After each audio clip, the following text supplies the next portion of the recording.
I relish the thought of your envious face catching a glimpse, but I'm not one to revel in cruelty, so I'll let it slide.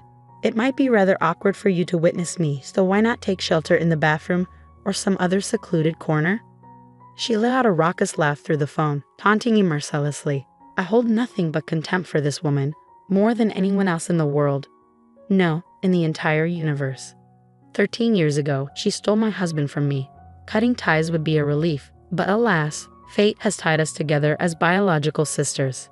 After she abruptly ended the call, I held the phone to my ear for a moment, suppressing a small chuckle. My name is Ruth, a 37-year-old divorcee.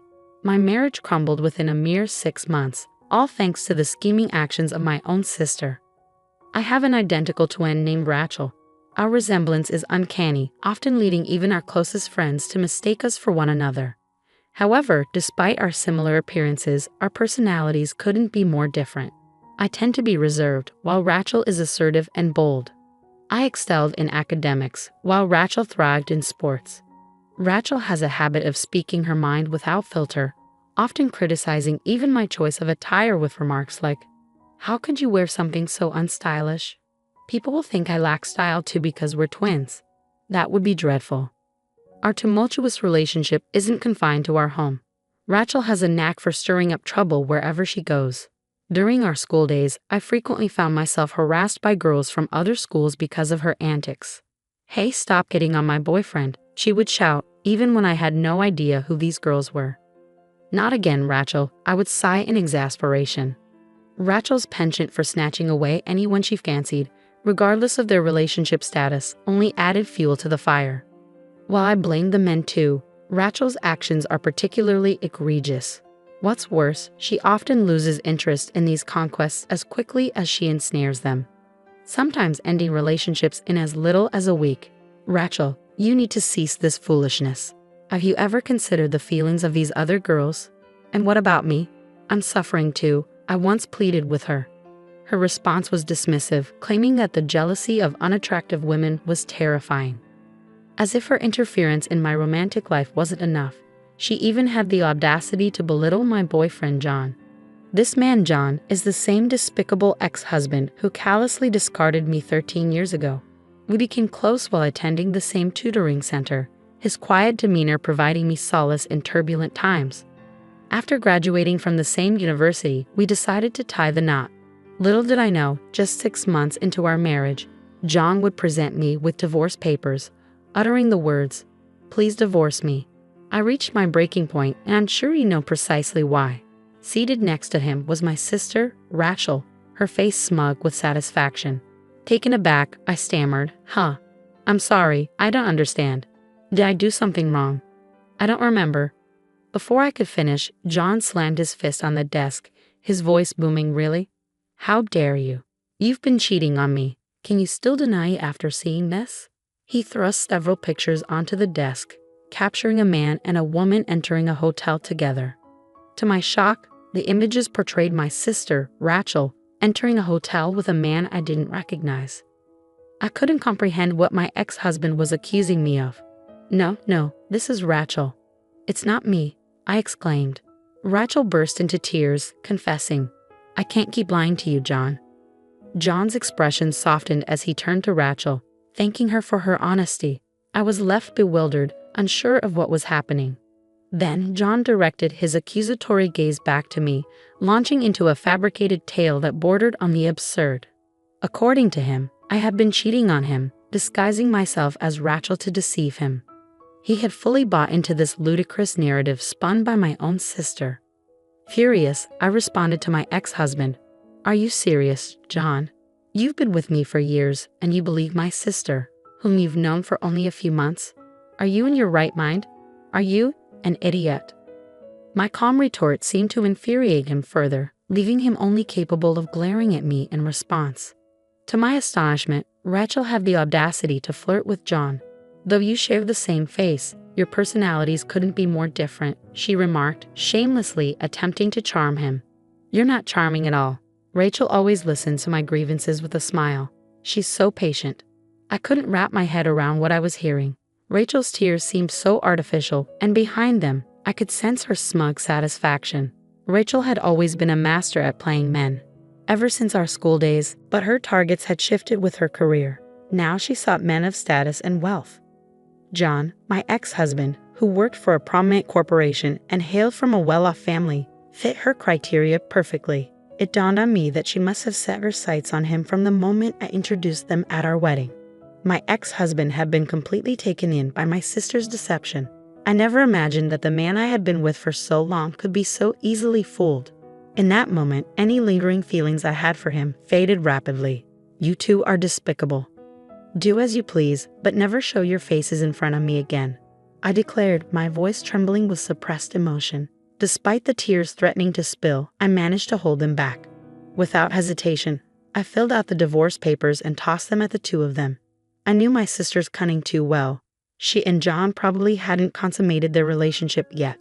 Pursuing compensation from them would be a daunting task, but if it meant ridding myself of their presence, I didn't care about the money anymore.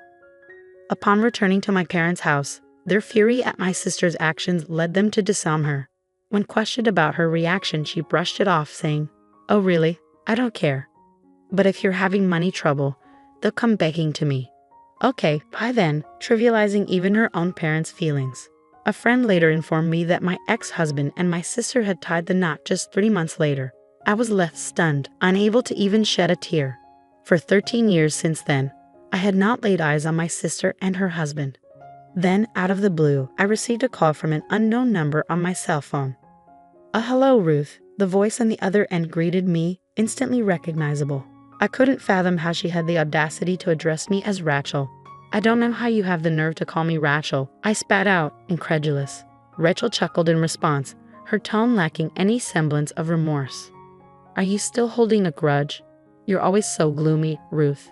But anyway, I have a favor to ask," she continued, her words dripping with nonchalance. "I'm pregnant. Oh, and the father is John, whom you love so dearly. Haha.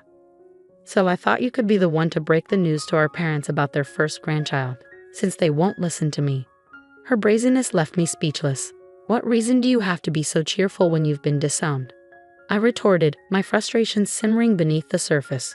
But Rachel simply laughed it off, as if my words were inconsequential. "How many years has it been?" 13 years, I believe. "You're probably still living alone in our parents' house, nursing your grudges," she taunted. "Well, I'll be the one to give them a grandchild instead of you." Rachel had always possessed a knack for getting under people's skin. "I'd love to witness your envy, but I'll spare you the sight. It would be too pitiful," she added, her laughter echoing through the phone. "It'll be awkward if you see me, so why don't you hide in the bathroom or something?" With that, she abruptly ended the call, leaving me to stew in silence. I held the phone to my ear for a moment longer, chuckling at the absurdity of it all. When the weekend arrived, I was lounging in the backyard when my phone rang again. Glancing at the screen, I saw that it was from a blocked number, undoubtedly my sister's doing. Annoyed, I answered the call, snapping, "Hey, unblock me already." Rachel's voice came through the line, unrepentant. "What's wrong with blocking someone you don't want to hear from?" "That's what call blocking is for," she retorted casually. "Oh, but maybe you don't understand because you're stupid."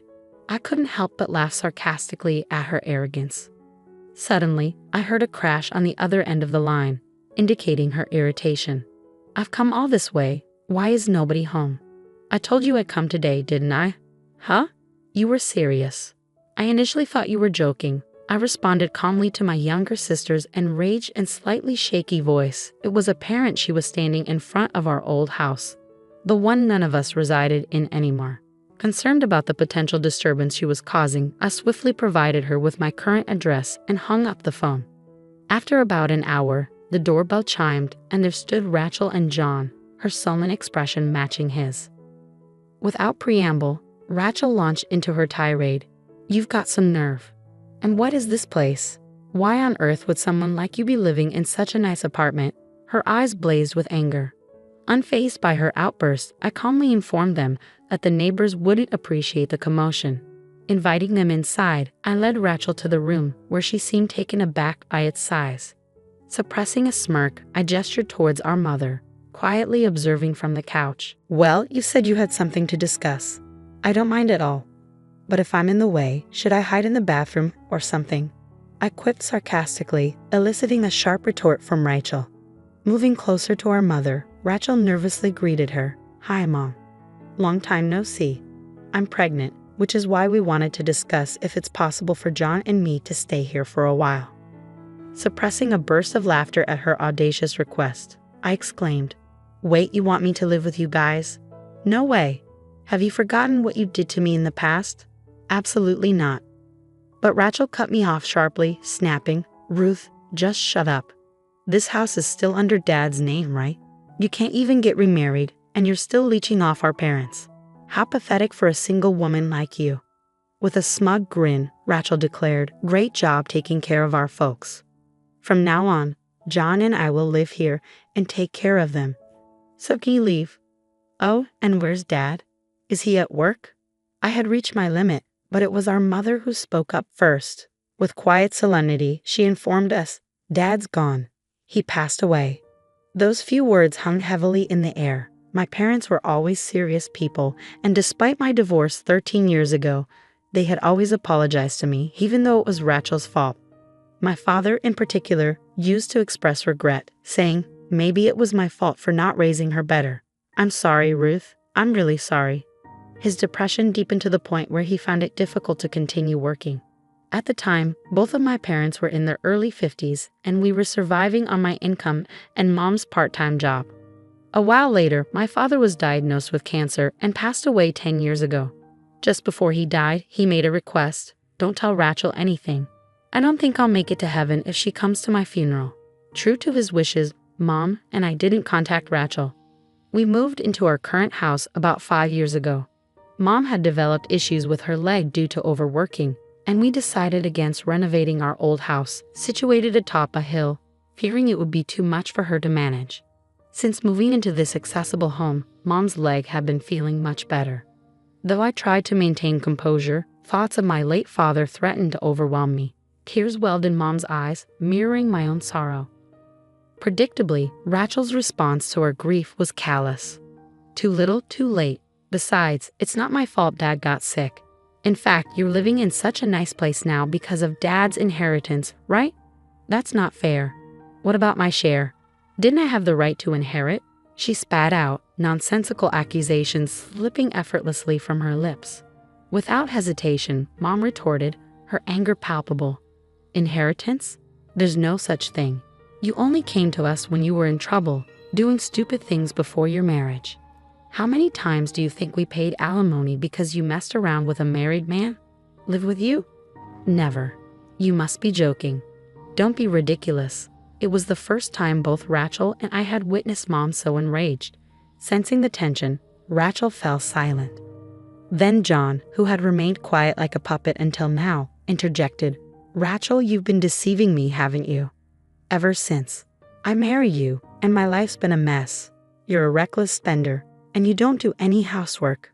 My ex-husband's words nearly made me burst out laughing. He must be quite something to have put up with her for 13 years. Moreover, when he approached me, he said, "Ruth, I've been regretting our divorce. Do you want to start over? Let's let bygones be bygones." When he tried to touch me softly, I felt a chill run down my spine. No way. Please, let bygones be bygones. Who does he think he is? Is he stupid? It's not his place to say that, I thought, just as I was about to dodge his touch. Suddenly, the door to the next room burst open.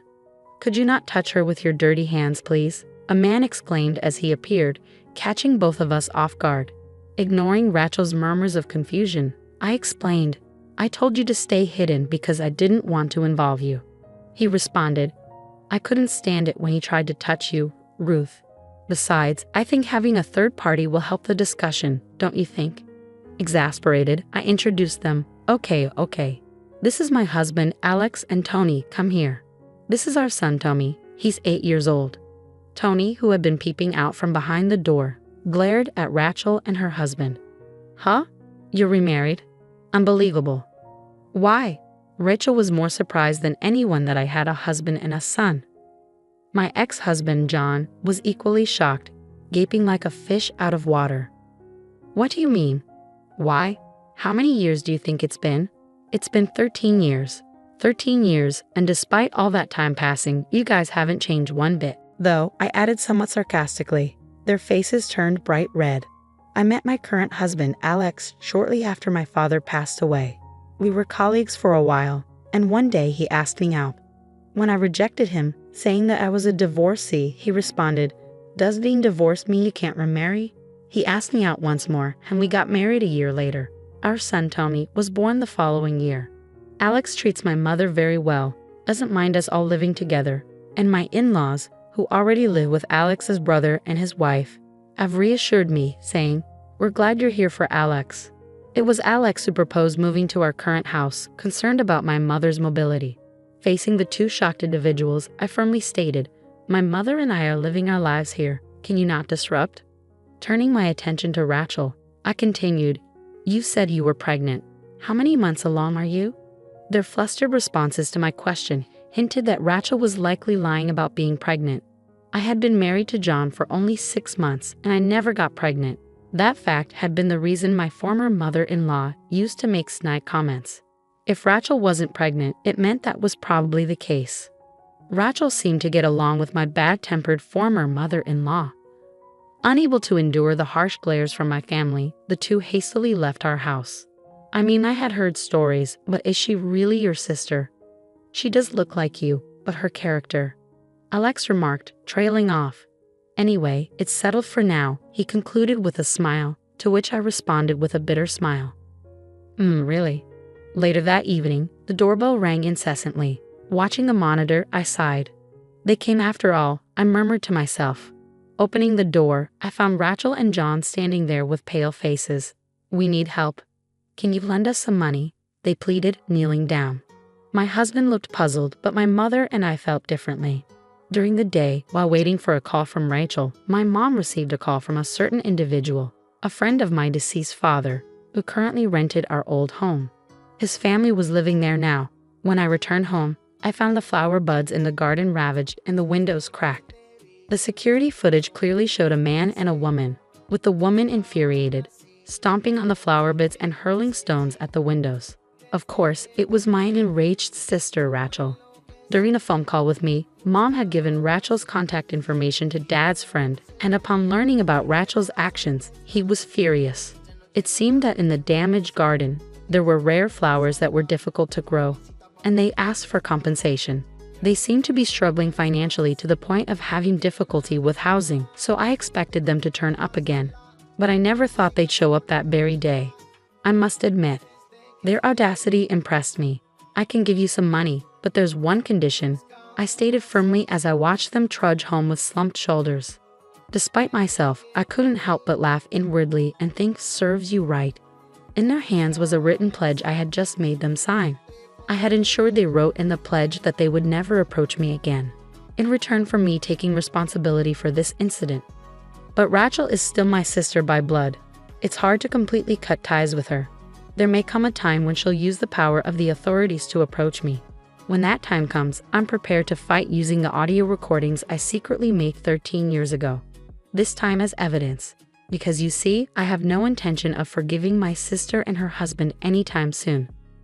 Later, a friend told me that my ex-husband had immediately resigned from the big corporation after our divorce and started working as a staff member in a fortune-telling establishment run by my former mother-in-law. Because they were family, he was paid a high salary, and he and my sister seemed to have been living a life of luxury. However, a few months ago, my former mother-in-law suddenly passed away from illness, and my ex-husband, who had no talent for fortune-telling, took over as her successor. But the establishment quickly closed down. In their desperation, the couple claimed, "This is a bracelet that our late mother lovingly made," and targeted the people who had faith in my former mother-in-law. However, a whistleblower exposed their lies, and the victims formed a group. The victims began flocking to the establishment every day, and my sister, who no longer had a place to live and work, came to ask for my help. I was so irritated by their audacity. However, seeing that the police have started moving, it's probably only a matter of time before the two of them are held accountable for their crimes. After that, we moved again. The reason was my husband Alex's job transfer. "Can I really come along?"